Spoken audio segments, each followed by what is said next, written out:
Law of attraction in its deepest sense is you wanting to experience yourself.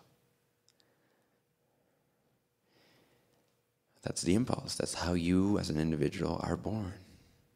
Not just physically born, but individuated. Before you were born, you were already individuated. And this life is a further crystallization of that individualization process of consciousness, of you emerging from the all that is consciousness as a more and more crystallized peak. We're all mountaintops that are extending higher and higher and higher, so that we can start to look at each other and be like, hey, this seems like there's multiple people here, but it's really all the same crust. But there's a beauty to extending yourself, to expanding yourself, to crystallizing yourself, to individuating yourself more and more and more and more. That is not separation. And that's where often law of attraction teachings and more non-dual teachings contradict each other, seemingly, or battle each other or fight each other. Non-duality says we're all the crust, we're all the same one substratum. Like a tablecloth, we are the tablecloth. You are the tablecloth. It doesn't matter if you pull up a point at the tablecloth, it turns into this mountain-shaped form, an individuation of that same substratum. Non-duality says that doesn't matter. It's completely irrelevant. It has no value. Even some teachings go as far as to say there's no value to that whatsoever. It's just a dumb, dad, stupid idea the universe had one day. And somehow. So ignore it. That's one extreme. The other extreme is you are the personality you are, and your thoughts create your reality. And that's the other extreme. And you feel very isolated. You feel very victimized. You feel very at war with yourself and the universe. Law of attraction can be a beautiful thing. Just the idea of law of attraction or teachings that are in that line. And that's what the dialogues, a few of the dialogues we've had here are sort of in line with that more and more. And that is, the beauty of law of attraction is the idea of individuation. That's really what it is. Law of attraction means that whatever you are, the vibration of is what you'll attract into your life, is what you'll experience yourself as. This is all a soup of energy. This is a structure of energy that's held up by you. If you look at quantum science, you'll see that there's not actually a structure. And that seeming structure that's held up in this soup of energy is dictated by the observer, as they call it, or consciousness, or you, your beliefs, your expectations, your ideas, your strongest desires, your strongest expectations, your strongest intentions. The beauty of this idea, this principle, that you see what you are, is if you tie that into the one consciousness that we all are, the substratum, the tablecloth, the crust of the earth, before it turns into mountaintops, is that it wants to express itself, obviously. We did not create with our human minds individuation. Individuation happened long, quote unquote, in time speaking, before we even existed. Individuation existed long before we existed, before we could think about these things. So separation, the idea of being a separate individual is something other than, is something else entirely than individuation itself. So what's important is to, yes, include these law of attraction teachings in your life, but not as a form of separation enhancement, but as a form of individuation enhancement, which is a difference. Can you see that? Individuation is the impulse, the expression of that foundation that we started the meditation with tonight, that I am is in love with I am, that basic sense of presence, that basic sense of existence. Wanting, echoing greater and greater and greater and greater and greater love to itself, knowing itself, expressing itself. Brimming with life, with aliveness, with possibility, being steeped in infinite possibilities. And so one of the possibilities is individuation. One of the best ways to explore all these infinite possibilities is by splitting oneself up, so to speak, in infinite beings. Infinite individuations, or mountaintops, or pyramid-shaped tablecloth individuations. So you are the individuation that you are, not even your body. Your body is just a part of that. But the individuation, what some people may call soul or spirit or whatever, something like that.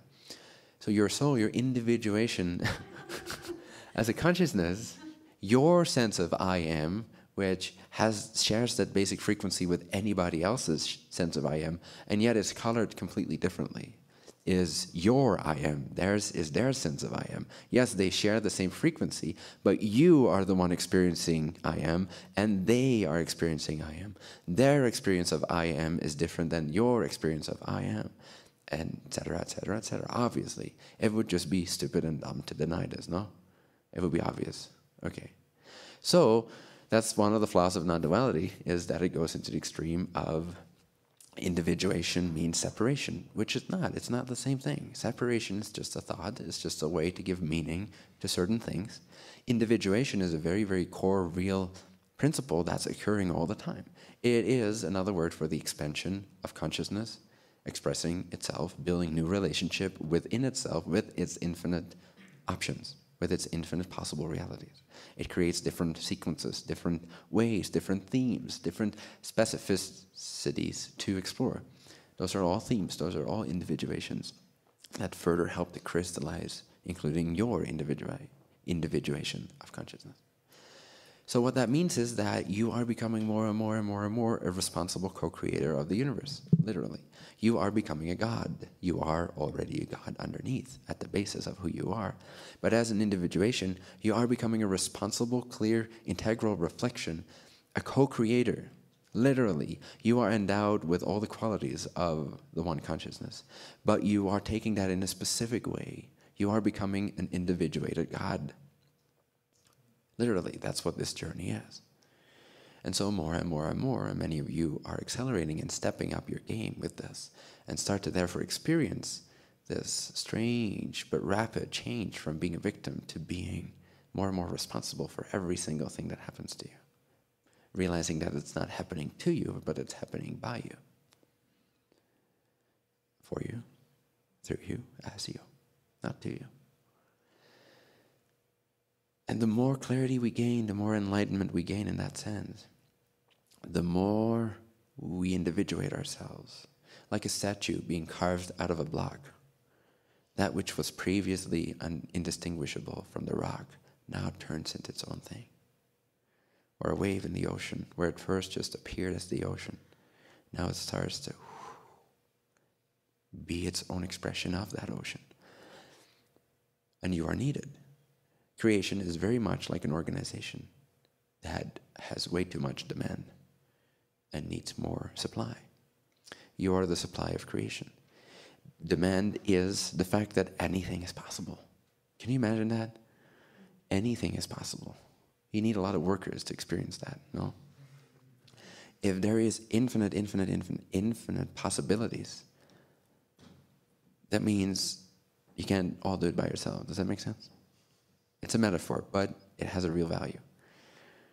So you are all the desire of this organization that we call creation to express itself in all the possible ways that it can, and it will never end. Why? Because possibilities are infinite. And so individuations must be infinite. And it's still a young universe, and the universe is expanding. Everything is expanding. And there's many universes. There's many dimensions. And there's many of you. There's many of us. And it all has its purpose. It all has its value. And the more you realize you're not a victim, but you are God itself, the more you will have a life and a form and a shape and a body and an energy that will be responsible, that will reflect that responsibility of being a God.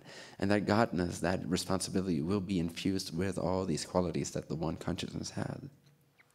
So the more you crystallize yourself, the more you follow that breadcrumb trail of what resonates for you, what excites you, what your higher self is guiding you towards, the more effectively, the more quickly, literally speaking, in an accelerated way, you will aid in the crystallization and therefore the individuation, the further individuation of your theme, of who you are.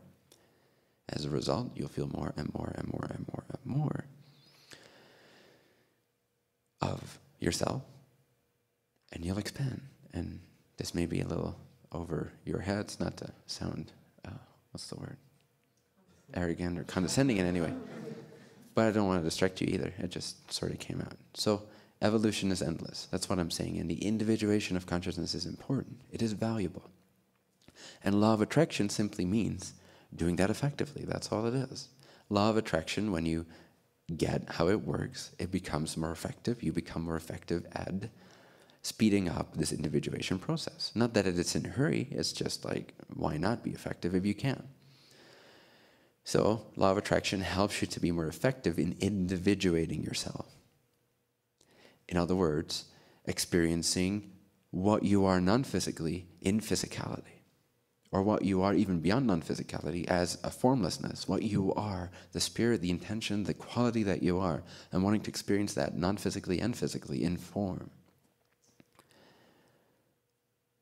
And law of attraction is, yes, it is a law in that sense. It's the law of the universe. You can only ever experience what you are vibrating as, what you are the frequency of. By definition, you cannot have an experience that you did not create, that you did not generate.